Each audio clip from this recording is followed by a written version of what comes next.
चलिए आज अपन फिर देख लेते हैं।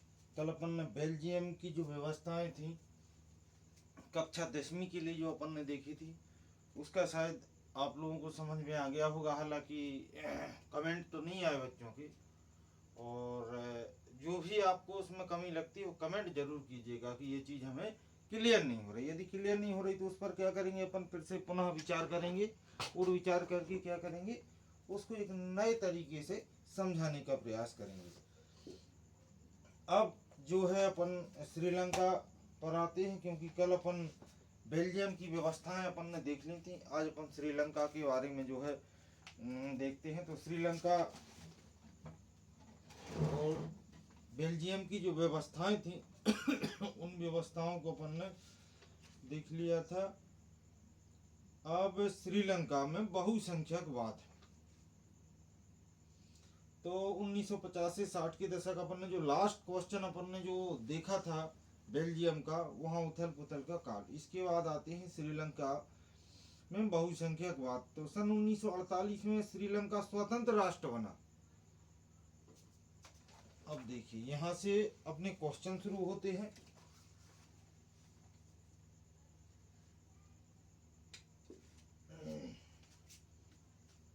इसमें अपन पढ़ते चलेंगे, क्वेश्चन निकालते चलेंगे। सन 1948 में श्रीलंका एक स्वतंत्र राष्ट्र बना। श्रीलंका राष्ट्र कब बना, पहला क्वेश्चन निकल के आया। श्रीलंका एक स्वतंत्र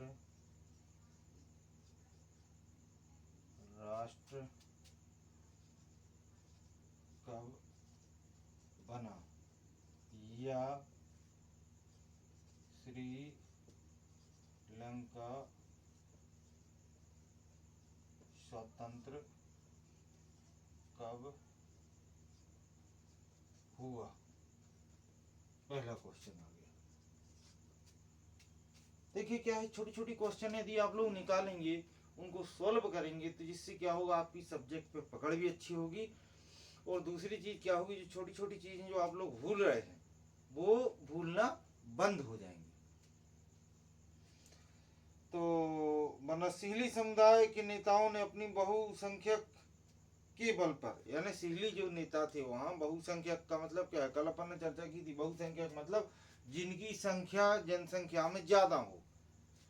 जैसे मान के चलो कि किसी की संख्या 20% है और किसी की 80% है, तो बहुसंख्यक कौन होगा, 80%, यानी जिनकी संख्या ज्यादा है वो बहुसंख्यक, और जिनकी कम है ये क्या है, अल्प।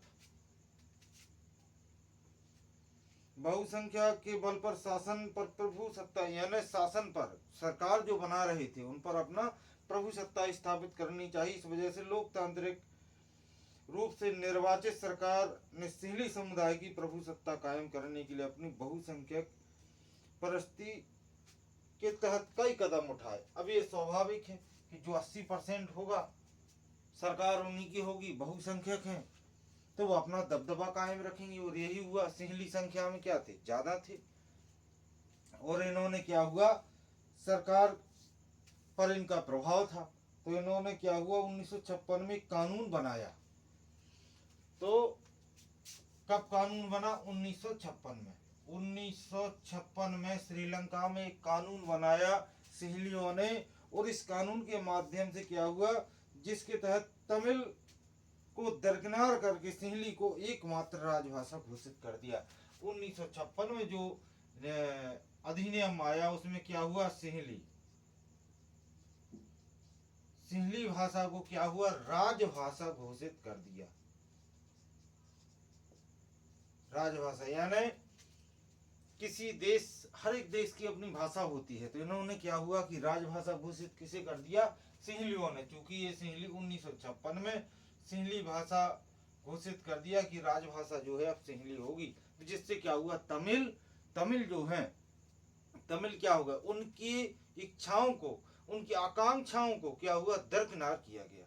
और जब उनको दरकिनार किया गया तो स्वाभाविक टकराव का कारण बना। घोषित किया गया विश्वविद्यालय और सरकारी नौकरियों में सिंहलियों को प्राथमिकता देने की नीति भी चली।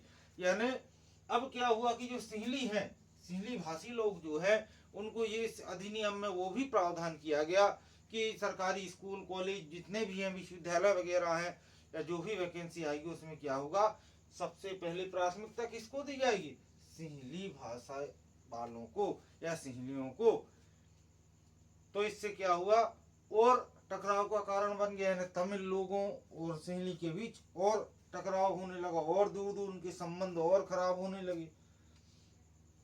संविधान में अभी प्रावधान किया गया कि सरकार बौद्ध मत को संरक्षण और बढ़ावा देगी। ये बहुत गलत बात हुई, क्योंकि सिंहलियों ने ज्यादातर कौन से बौद्ध मतावलंबी थे, तो उन्होंने क्या हुआ कि एक करवा दिया, एक संवैधानिक प्रावधान कर दिया कि सरकार बौद्ध मत को प्राथमिकता देगी, बौद्ध मत के लिए संरक्षण देगी और उसे उठाने का प्रयास भी करेगी, संरक्षण और बढ़ावा देगी। अब ये यदि किसी मत को बढ़ावा दे रहा है, इसका मतलब क्या है कि राष्ट्र का क्या हो गया, राजधर्म घोषित हो गया। यानी सिंहली, अब यदि हम कहें कि भाई इसका राजधर्म क्या हो गया, तो जब कोई भी प्रावधान यदि समानता के आधार पर नहीं आता है, किसी देश का किसी अन्य धर्म के लिए कोई विशेष प्रावधान करता है या बढ़ावा देता है या संरक्षण देता है, तो क्या कहलाया, वो एक ऐसी व्यवस्थाएं हैं कि उस राज्य का वो क्या हो गया, राष्ट्र धर्म हो गया। यानी उस, जैसे भारत है, भारत कहे कि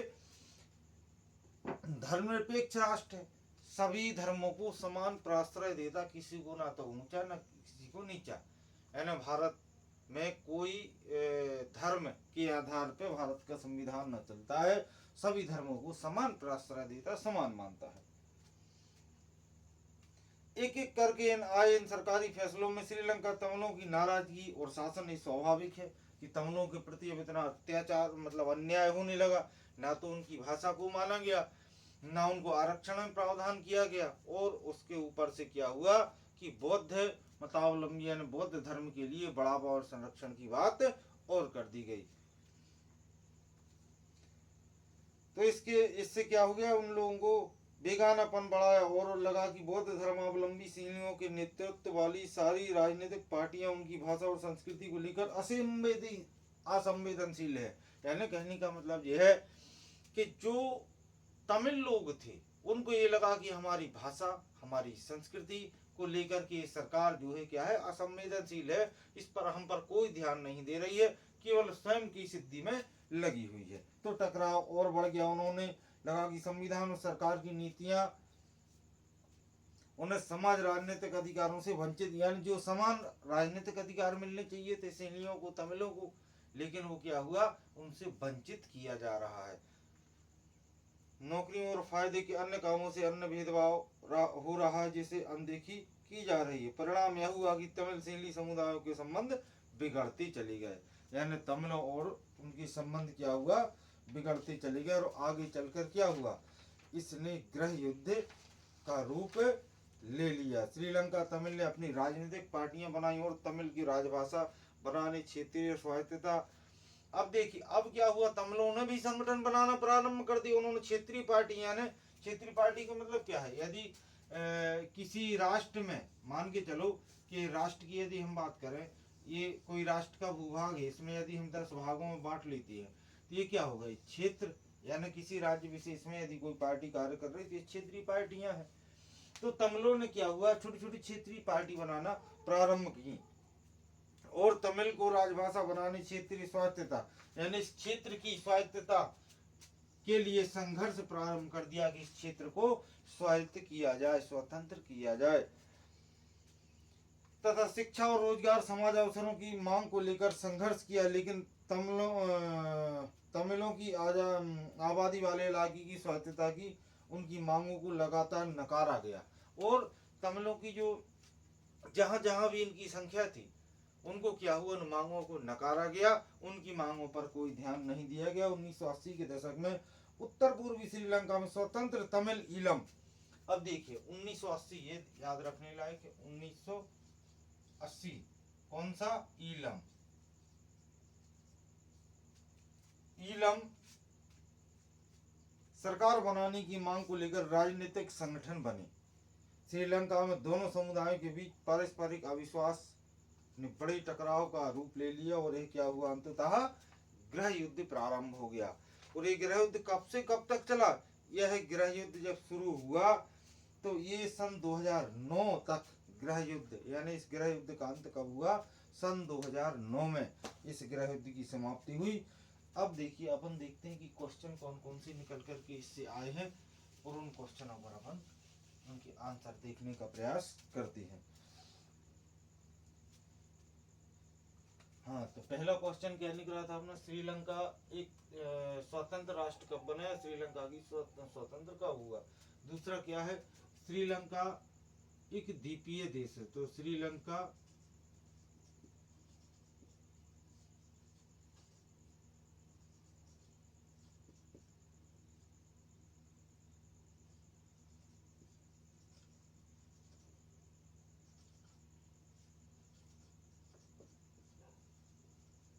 भूभागीय स्थिति, मतलब वो जो स्थल भाग है वो क्या स्थिति है उसकी।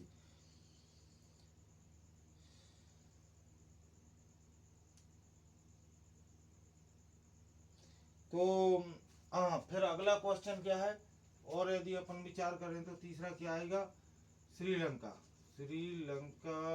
की श्रीलंका की आबादी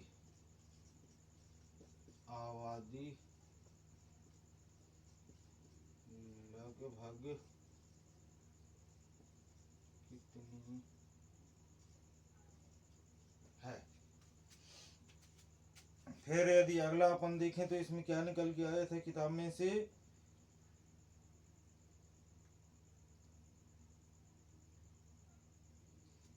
श्रीलंका में क्या जातीय समूह है?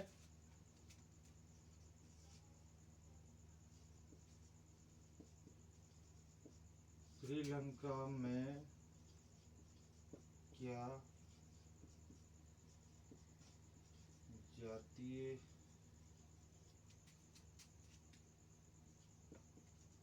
समुदाय है?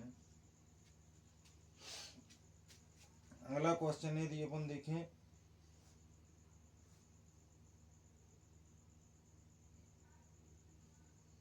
कि अगला क्वेश्चन क्या आएगा, हाँ, तमिल मुख्य रूप से किन प्रांतों में है, यानी तमिलों की संख्या जो है वो किन प्रांतों में सबसे ज्यादा है। यदि देखा जाए तो तमिलों की अपन कहाँ पढ़ रहे थे,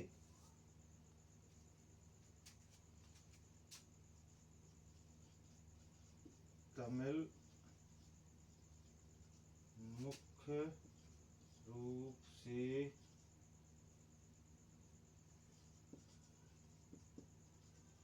श्रीलंका के किस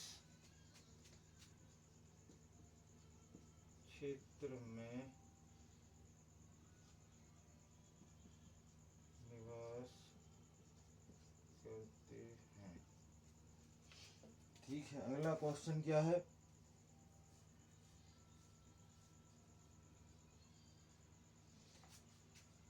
सिंहली भाषी लोग कौन हैं?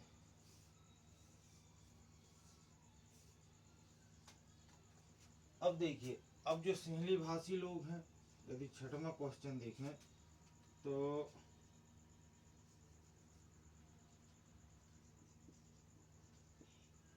ज्यादातर सिंहली लोगों की धार्मिक आस्था क्या है? छठवां, सातवां क्वेश्चन लेकर के आते हैं। सातवां क्या होगा,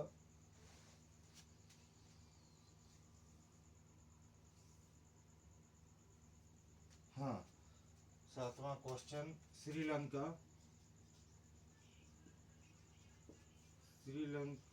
की आबादी या जनसंख्या में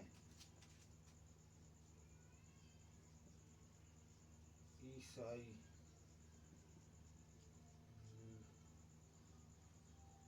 लोगों का योगदान। 7वां क्वेश्चन हो गया। अब अगला क्वेश्चन यदि हमने श्रीलंका स्वतंत्र राष्ट्र कब बना, तो ये तो ठीक है। हाँ, फिर बहुसंख्यकवाद क्या है? अलग इस पर अपन ने कल भी चर्चा की थी। इसको तो आप लोग चाहें तो लिख सकते हो, आगे 1-1.5 पेज का जाएगा, क्योंकि इसमें सारी घटनाओं का उल्लेख अपन को करना पड़ेगा। तो बहुसंख्यकवाद यदि फिर समय अपना रहता है तो बहुसंख्यकवाद भी अपन कर लेंगे। तो अब जो अपने 7 क्वेश्चन है इन पर अपन विचार करते हैं। इसके बाद एक वीडियो और रहेगा जिसमें आपका अध्याय ये पूर्ण हो जाएगा। और इसके बाद यदि आप लोगों को लगता है कि क्वेश्चन अभी रह गए हैं तो आप लोग कमेंट कीजिएगा, उन क्वेश्चनों को अपन कर लेंगे। तो ओके, अब अपन चलते हैं। सबसे पहला क्वेश्चन यानी फर्स्ट क्वेश्चन क्या है? श्रीलंका एक स्वतंत्र राष्ट्र कब बना, या श्रीलंका स्वतंत्र कब हुआ? ठीक है, तो श्रीलंका स्वतंत्र कब हुआ था? श्रीलंका 1948 में एक स्वतंत्र राष्ट्र बना। श्रीलंका क्या हुआ? 1948 में एक स्वतंत्र राष्ट्र बना। फिर दूसरा क्वेश्चन क्या है? हाँ, श्रीलंका की अरे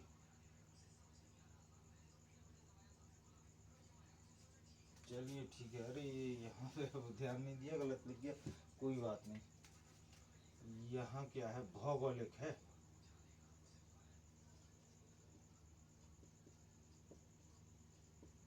भौगोलिक स्थिति।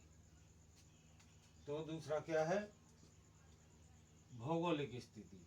भौगोलिक स्थिति का मतलब क्या है? दूसरा जो अपना प्रश्न आ रहा है कि श्रीलंका एक क्या है? द्वीपीय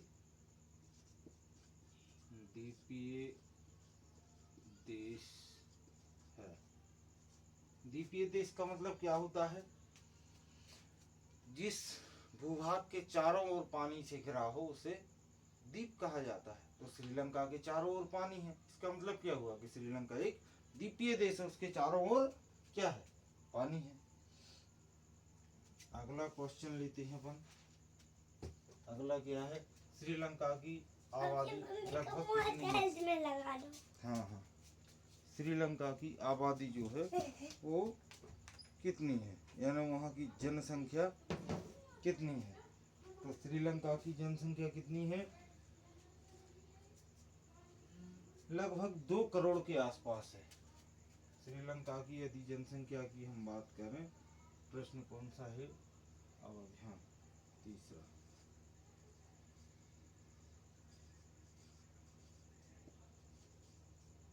श्रीलंका की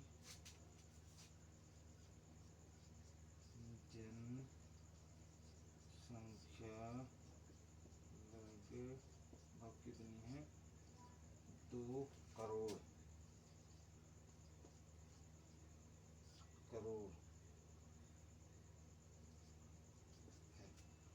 तो श्रीलंका की जनसंख्या क्या है? कितनी है? 2 करोड़।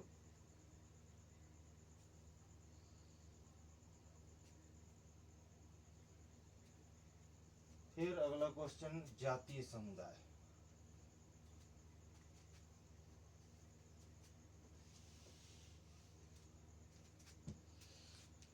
तो जातीय समुदाय यदि हम श्रीलंका की बात करें तो श्रीलंका में अन्य देशों की तरह श्रीलंका में जातीय समुदाय हैं।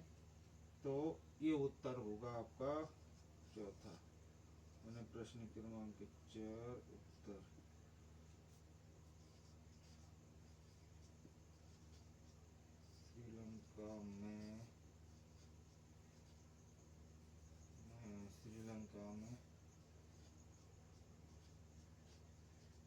जातीय समुदाय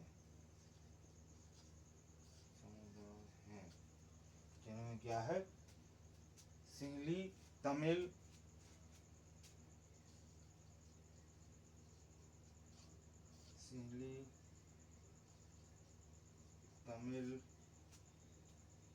और 1% अन्य लोग भी हैं।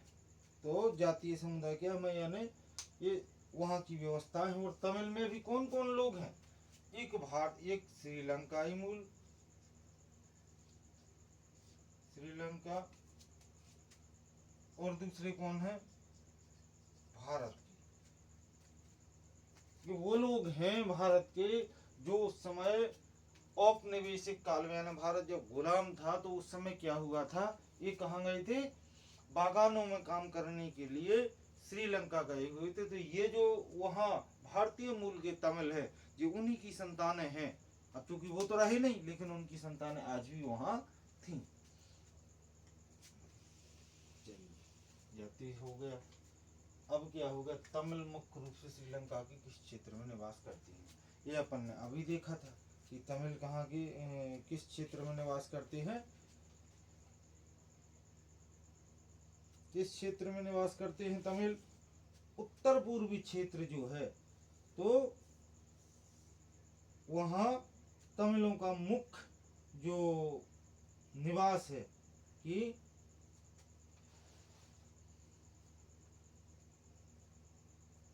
उत्तर पूर्वी प्रांतों में। यदि हम कहें ये कौन सा तमिल मुख्य रूप से, हाँ ये क्वेश्चन नंबर 5वां क्वेश्चन, ठीक है।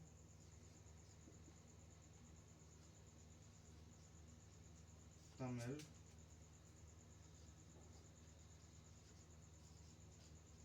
मुख्य रूप से श्रीलंका के उत्तर पूर्वी प्रांतों में निवास करते हैं। किन किन प्रांतों में निवास करते हैं, मुख्य रूप से उत्तर पूर्वी।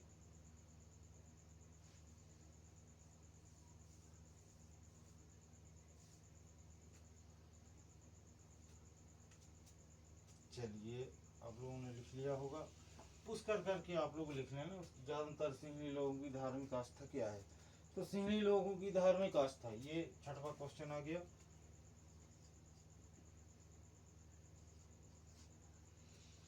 ज्यादातर सिंहली लोगों की आस्था किसमें है, ज्यादातर सिंहली लोगों की आस्था या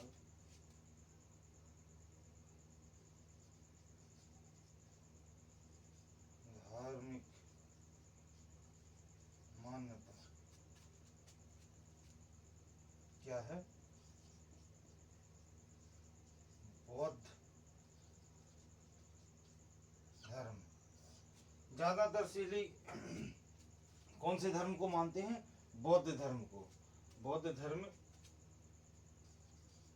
को मानने वाले हैं। जो बौद्ध धर्म में आस्था रखते हैं, ज्यादातर लोग क्या है, बौद्ध धर्म में आस्था रखने वाले लोग हैं। सिंहली लोग जो है वो कैसे है, ज्यादातर बौद्ध धर्म में आस्था रखने वाले हैं। क्योंकि ये कई बार क्वेश्चन जो है पूछ लिया जाता है। जनसंख्या में ईसाई लोगों का, अच्छा हाँ ये तो खैर देखिए धर्म के आधार पे यदि हम कहें हैं तो 7% की बात है। तो ईसाई लोगों का योगदान जो है कितने परसेंट है, क्वेश्चन नंबर 7। श्रीलंका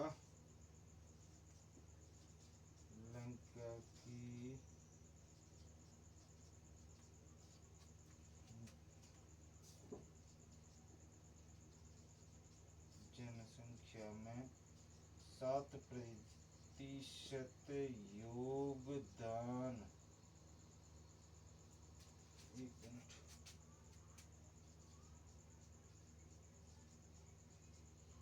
योगदान किनका है? ईसाई लोगों का।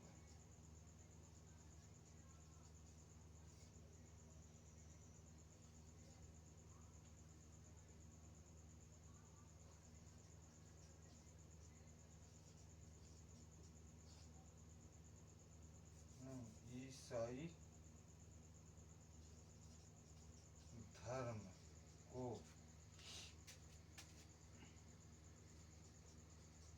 मानने में